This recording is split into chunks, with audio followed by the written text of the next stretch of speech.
सो आज के इस वीडियो में हम बात करने वाले हैं इंडिया के एक सबसे तगड़े बैंकिंग कंपनी के बारे में, जिसने यहाँ पे हमें मोर देन 75,000% से भी ज़्यादा के रिटर्न्स कमा के दिए थे। एंड 75,000% के रिटर्न पूरे बैंकिंग सेक्टर में, लाइक ना आईसीआईसीआई बैंक ने ना एचडीएफसी बैंक ने, किसी मशहूर कंपनी ने, टॉप की कंपनी ने इतने रिटर्न्स नहीं कमा के दिए जितने रिटर्न्स हमें कोटक महिंद्रा बैंक ने कमा के दिया। एंड कोटक महिंद्रा बैंक के क्वार्टर फर्स्ट के रिजल्ट सामने निकल के आ चुके हैं। देखेंगे कैसे कुछ हमें इस कंपनी के रिजल्ट देखने को मिले, कोटक महिंद्रा बैंक का कैसा कुछ रेवेन्यू था, कैसे कुछ प्रॉफिट्स थे, कैसे कुछ हमें कंपनी के क्वार्टर फर्स्ट के नंबर्स देखने को मिले। बट उससे पहले चैनल को सब्सक्राइब कर लेना। सो अभी हम आ चुके हैं यहाँ पे हमारे मेन स्क्रीन की तरफ। सबसे पहले अगर आपको कुछ यहाँ पे बेसिक से चीज़ें समझाई जाए तो यहाँ पे मैं आपको कुछ बेसिक से चीज़ें भी समझाता हूँ जिसमें आपको समझने में आसानी होगी। लाइक देखो यहाँ पे जो मैंने टिक मार्क किया है, ठीक है, यहाँ पे जो मैंने टिक मार्क किया ये कंपनी के क्वार्टर फर्स्ट के रिजल्ट 2024 के, एंड यहाँ पे जो डबल टिक मार्क किया ये क्वार्टर फर्स्ट के ही रिजल्ट है बट 2023 के, यानी कि पिछले साल के। तो हम इसे यहाँ पे ईयर ऑन ईयर बेसिस भी कंपेरिजन करेंगे एंड साथ ही साथ क्वार्टर ऑन क्वार्टर बेसिस भी।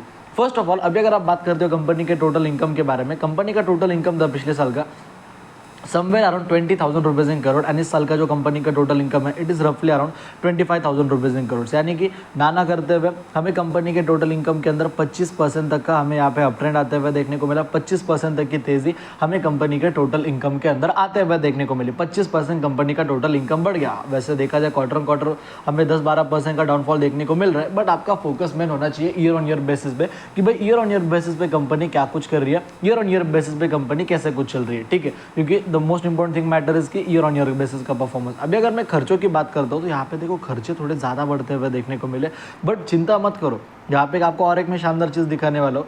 जो कंपनी के खर्चे थे पिछले साल के वो थे 14,000 करोड़। इस साल का कंपनी का खर्चा 18,000 करोड़ है। 4,000 करोड़ से कंपनी का खर्चा बढ़ गया, ठीक है, बट प्रॉफिट रेवेन्यू कितने हज़ार करोड़ से बढ़ा था? 5,000 करोड़ से, ठीक है। 5,000 करोड़ से कंपनी का रेवेन्यू बढ़ा एंड कंपनी के खर्चे हमें 4,000 करोड़ से बढ़ते हुए देखने को मिले, ठीक है। तो कंपनी का जो ओवरऑल रेवेन्यू जो है वो ज़्यादा बढ़ा एज़ कम्पेयर टू खर्चे, बट एक्सपेंसेस के अंदर भी डेफिनेटली काफ़ी बड़ी ग्रोथ देखने को मिली ही मिली।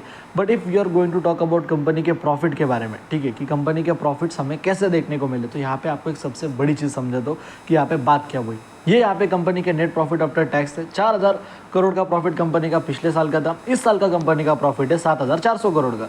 कितना प्रॉफिट बढ़ा? 3,200 करोड़। 3,200 करोड़ से हमें कंपनी का प्रॉफिट बढ़ते हुए देखने को मिला। तो सर ग्रोथ कितनी है? क्वार्टर ऑन क्वार्टर बेसिस पे ग्रोथ कितनी आई, ईयर ऑन ईयर बेसिस पे ग्रोथ कितनी आई कंपनी में? तो ग्रोथ इज रफली अराउंड 85 to 90%।